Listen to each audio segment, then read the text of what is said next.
எல்லாரும் வந்து நடத்தி கொடுத்ததுக்கு அடிய நன்றியை தெரிவிச்சுக்கிறேன். மேன்மேலும் இந்த சத்சங்கம் மேல மேல நன்றாக வளர வேண்டும்.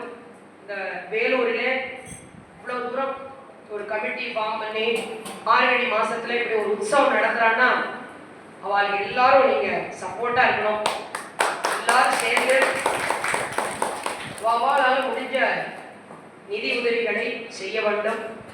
சத்காரியங்கள் நடக்கிறது ரொம்ப துர்லபமா இருக்கு கலியுகத்துல.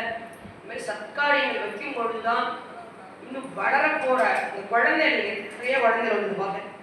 இந்த குழந்தைகளுக்கெல்லாம் இதுதான் கொடுக்கணும், இதுதான் சொத்து. இந்த பக்தியை வந்து சின்ன வயசுல கொடுத்துட்டோம்னா அதுதான் நீங்க அவர்களுக்கு கொடுக்கக்கூடிய நிதியாக இருக்கும். இந்த சிறு வயதிலே அவளுக்கு இந்த சத்காரியத்துல ஈடுபடுத்தணும்.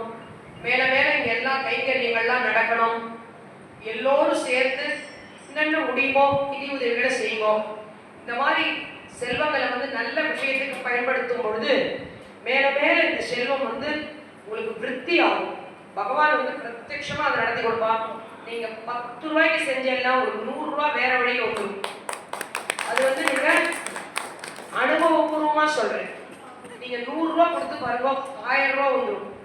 பகவான் வந்து எப்படி இவன் நல்ல விதத்துல செலவு பண்றானான்னு பார்ப்பார். மகாலட்சுமி தாயார் வந்து உங்கள்கிட்டே நிலைச்சு இருக்கணும்னா அந்த செல்வத்தை நல்ல வழியில செலவு பண்ணலாம், மேல மேல உங்களுக்கு கொடுப்பா.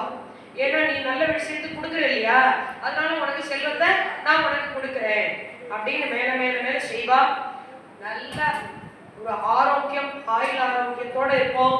எந்த விதமான குறையும் வராது. பகவானுக்கு நல்ல காரியங்களுக்கு உங்களால முடிஞ்ச நிதி அவர் கேன்வாஸ் பண்ணவே சொல்லலை. அடியேன் இதெல்லாம் சொல்லும் போதே அவர் சொல்லலை, நானும் சொல்றேன். ஏன்னா இந்த மாதிரி விஷயங்கள்லாம் நடக்கிறதா ரொம்ப கஷ்டமா இருக்கு.